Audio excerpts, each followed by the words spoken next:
രോഹിണി, പാലക്കാട്ടെ ആവേശം, ജനങ്ങളുടെ പ്രവർത്തകരുടെയൊക്കെ ആവേശം കണ്ടുകൊണ്ടിരിക്കുകയാണ്. എന്തായാലും പാലക്കാട് നിന്നും നമ്മുടെ പ്രധാന സേവകൻ, രാജ്യത്തിൻ്റെ പ്രധാനമന്ത്രി നരേന്ദ്രമോദി ഏകദേശം 4 മണിയോടുകൂടിയാണ് തൃശ്ശൂരിലേക്ക് എത്തുന്നത്. പാലക്കാട് നിന്ന് നേരെ തൃശ്ശൂരിലേക്ക് വരുന്നു. റോഡ് ഷോ ആണ് ഇവിടെ പ്രധാനമായും ഉള്ളത്. എന്തായാലും എല്ലാ തൃശ്ശൂർ ജില്ലയിലുള്ള എല്ലാ സ്ഥാനാർത്ഥികളും പ്രധാനമന്ത്രിയോടൊപ്പം ചേരും എന്ന കാര്യത്തിൽ സംശയമില്ല. BJP സംസ്ഥാന general secretary advocate S. Suresh ഞങ്ങളോടൊപ്പം ഉണ്ട്. ഏത് രീതിയിലാണ് പ്രധാനമന്ത്രിയെ തൃശ്ശൂരിൽ സ്വീകരിക്കുന്നത്? വടക്കുന്നാഥൻ്റെ മണ്ണിൽ, ശക്തൻ്റെ തട്ടകത്ത് എങ്ങനെയാണ് പ്രധാനമന്ത്രിയെ സ്വീകരിക്കുന്നത്? എന്തെല്ലാം ഒരുക്കങ്ങളാണ് ഉള്ളത്, പൂർത്തിയാക്കിയിരിക്കുന്നത് എന്നൊക്കെ അദ്ദേഹത്തോട് നേരിട്ട് ചോദിക്കാം. പാലക്കാട് വലിയ ആവേശത്തിലാണ്. അല്പസമയത്തിനകം പ്രധാനമന്ത്രി എത്തും. എങ്ങനെ തൃശ്ശൂരിൻ്റെ ആവേശം എങ്ങനെയുണ്ട്? എല്ലാ ഒരുക്കങ്ങളും പൂർത്തിയായി. പാലക്കാട് കോട്ട മൈതാനിയിൽ 10,000 അഭിസംബോധന ചെയ്തതിന് ശേഷം അദ്ദേഹം തൃശ്ശൂരിൻ്റെ രാഷ്ട്രീയ പൂരക്കളത്തിലേക്ക് എത്തുകയാണ്. ഇവിടെ തൃശ്ശൂർ ജില്ലയിലെ 10,000-കണക്കിന് പ്രവർത്തകർ വളരെ ആവേശത്തിലാണ്. കഴിഞ്ഞ 3-4 ദിവസങ്ങളായി രാപകൽ ഭേദമില്ലാതെ പാർട്ടിയുടെ പ്രവർത്തകരുടെ കഠിനാധ്വാനം, അതോടൊപ്പം തന്നെ ഇവിടുത്തെ പ്രവർത്തകരുടെ ആവേശം എല്ലാം ഒരുമിച്ച് ചേർന്ന് സമ്മേളിക്കുന്ന ഒരു മഹാസംഗമമായിട്ട് മോദിജിയുടെ റോഡ് ഷോ തൃശ്ശൂർ മാറും എന്നുള്ള കാര്യത്തിൽ സംശയമില്ല. ഇന്ന് ഏകദേശം 4 മണിയോടുകൂടി അദ്ദേഹം റോഡ് ഷോയിൽ എത്തിച്ചേരുമെന്നാണ് പ്രതീക്ഷിക്കുന്നത്. അദ്ദേഹത്തെ സ്വീകരിക്കാൻ പാർട്ടിയുടെ പ്രവർത്തകർ എല്ലാ സ്ഥലത്തും സജ്ജമായി കഴിഞ്ഞിരിക്കുന്നു. തൃശ്ശൂരിൽ നിന്ന് ഒരു വലിയ മാറ്റം BJPക്ക് NDAക്ക് ഉണ്ടാക്കി തന്ന മണ്ണാണ് തൃശ്ശൂരിൻ്റെ മണ്ണ്. അതുകൊണ്ട് തൃശ്ശൂരിലെ ജനതയോട് നരേന്ദ്രമോദിക്കും BJPക്കും അങ്ങ് അളവറ്റ സ്നേഹവും കടപ്പാടുമുണ്ട്. ആ കടപ്പാടിൻ്റെ ഒരു ആവർത്തിച്ചുള്ള പ്രഖ്യാപനമാണ് നരേന്ദ്രമോദിജിയുടെ ഇന്ന് തൃശ്ശൂരുള്ള സാന്നിധ്യം. സ്വാഭാവികമായിട്ടും ശ്രീ സുരേഷ് ഗോപി ജയിക്കുന്നതിന് മുമ്പ് തൃശ്ശൂരിൽ വന്ന് സുരേഷ് ഗോപി ജയിക്കാൻ കാരണക്കാരനായിട്ടുള്ള നരേന്ദ്രമോദിജി ഇന്ന് തൃശ്ശൂർ വരുമ്പോൾ തൃശ്ശൂരിൽ നിന്ന് നിരവധി MLAമാർ ജയിക്കാൻ അത് കാരണമാകും എന്നുള്ള കാര്യത്തിൽ BJPക്കോ തൃശ്ശൂരിലെ ജനതയ്ക്കോ ഒരു സംശയവുമില്ല. അതിനുവേണ്ടിയുള്ള തയ്യാറെടുപ്പാണ് ഇന്ന് തൃശ്ശൂരിൽ നടന്നിരിക്കുന്നത്.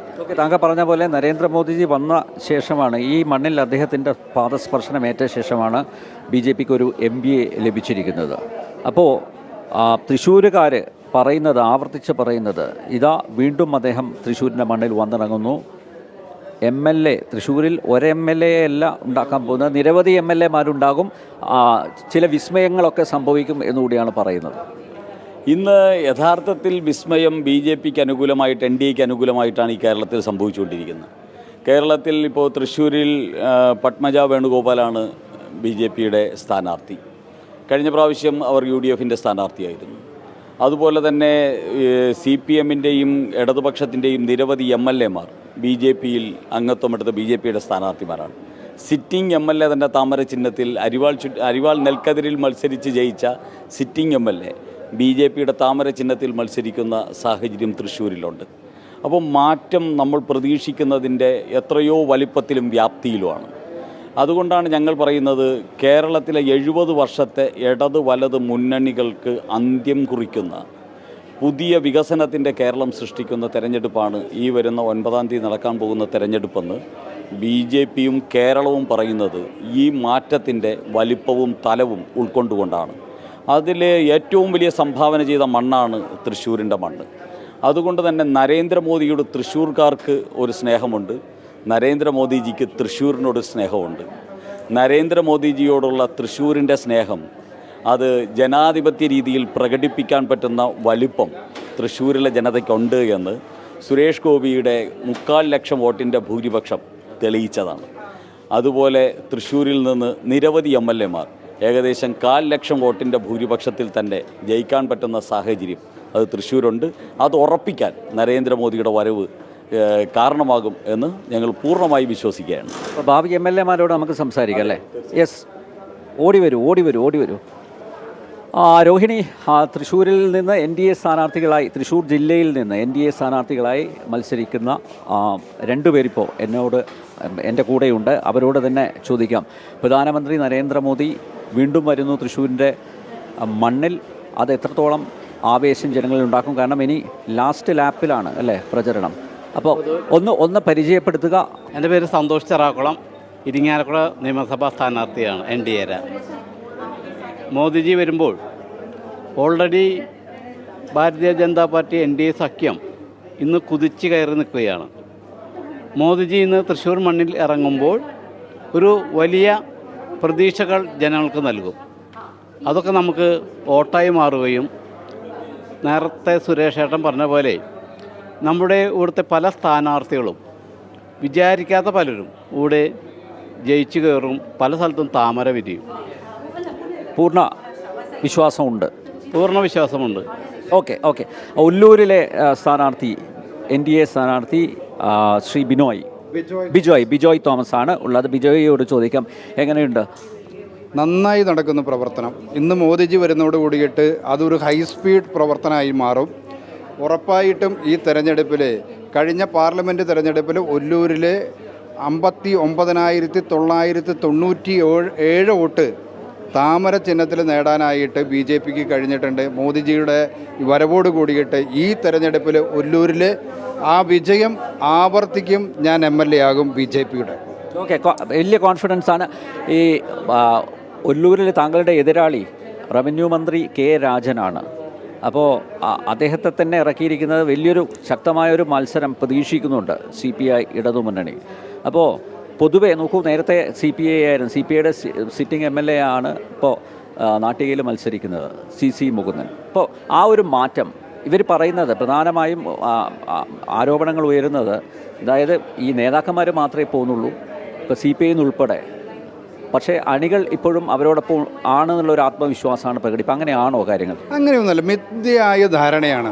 നേതാവിന് ഇപ്പോൾ CC മുകുന്ദനെ പോലുള്ള ആളുകൾ മാറി വരുന്ന സമയത്ത് അദ്ദേഹം ഒരു പാവപ്പെട്ട ആളാണ് ഇപ്പോഴും. ആ ഒരു വ്യക്തി വരുന്നതോടൊപ്പം തന്നെ ഇതിൻ്റെ ഒരു യാഥാർത്ഥ്യം ഭാരതീയ ജനതാ പാർട്ടിക്കും നരേന്ദ്രമോദിജിയുടെയും ഒക്കെ പ്രാധാന്യം വ്യക്തമായി കണ്ടുകൊണ്ട് ഇനിയൊരു കാലം അത് BJPയുടെ കാലമാണെന്ന് ഈ നാട്ടിലെ ജനങ്ങൾ മനസ്സിലാക്കി കഴിഞ്ഞിരിക്കുന്നു. അത് കമ്മ്യൂണിസ്റ്റുകാരും മനസ്സിലാക്കിയിട്ടുണ്ട്. അതുകൊണ്ടാണല്ലോ പോരുന്നത്. അത് നിരവധി ആളുകൾ അങ്ങനെ പോന്നുകൊണ്ടിരിക്കുന്നുണ്ട്. അത് അവരുടെ അടിത്തറയൊക്കെ ഇളകിക്കഴിഞ്ഞു. അത് അവർ മാത്രം അറിയാത്തത്. ഓക്കെ, അപ്പോൾ രണ്ടുപേർക്കും ആശംസകൾ. ഓക്കെ, രോഹിണി, അതുതന്നെയാണ് ഈ പറഞ്ഞതുപോലെ. കാരണം കഴിഞ്ഞ ദിവസം ഞങ്ങൾ ജനസഭ നടത്തിയ സമയത്തും ഇതേ വികാരം തന്നെയാണ്. കാരണം വികസനം എന്നൊരു ഭാഗത്ത് പറയുന്നുണ്ട്, കോടികളുടെ വികസനം നടത്തി എന്ന് പറയുന്നു, ആശുപത്രി കെട്ടിടങ്ങൾ, അതുപോലെ വിദ്യാലയങ്ങൾക്ക് കെട്ടിടങ്ങൾ എന്നൊക്കെ പറയുന്നുണ്ട്. പക്ഷേ കെട്ടിട നിർമ്മാണം മാത്രമല്ല വികസനത്തിൻ്റെ മാനദണ്ഡം, മറിച്ച് വികസനം അത് വോട്ടർമാർക്ക് അല്ലെങ്കിൽ ആ നാട്ടിലെ പൗരന്മാർക്ക് അനുഭവവേദ്യമാകണം. അങ്ങനെ ഉള്ളിൽ അനുഭവവേദ്യമായിട്ടില്ല, ഉള്ളിൽ തട്ടി ഒരു വികസനം നടന്നു എന്ന് പറയാൻ ഒന്നുമില്ല. പ്രത്യേകിച്ച് സാംസ്കാരിക നഗരിയാണ് തൃശ്ശൂർ. ഇനിയും വികസിക്കേണ്ടതാണ്.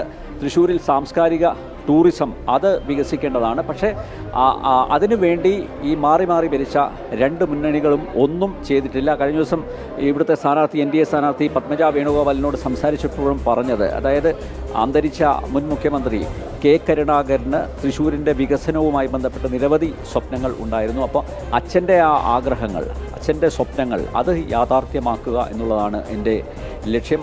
അതായത് വിമാനത്താവളം പോലും, നെടുമ്പാശ്ശേരിയിലെ വിമാനത്താവളം പോലും തൃശ്ശൂരിൽ കൊണ്ടുവരാനായിരുന്നു അദ്ദേഹത്തിന് ആഗ്രഹം. അദ്ദേഹം അതിനുവേണ്ടി എത്തിയിരുന്നു. പക്ഷേ അത് കോൺഗ്രസ്സുകാർ തന്നെയാണ് പാരവെച്ച് ഇല്ലാതാക്കിയത്.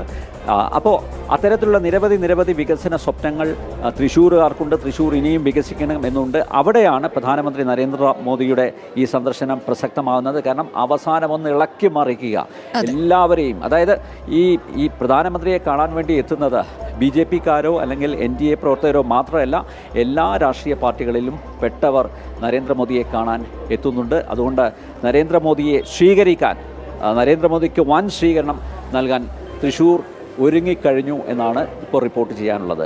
രോഹിണി.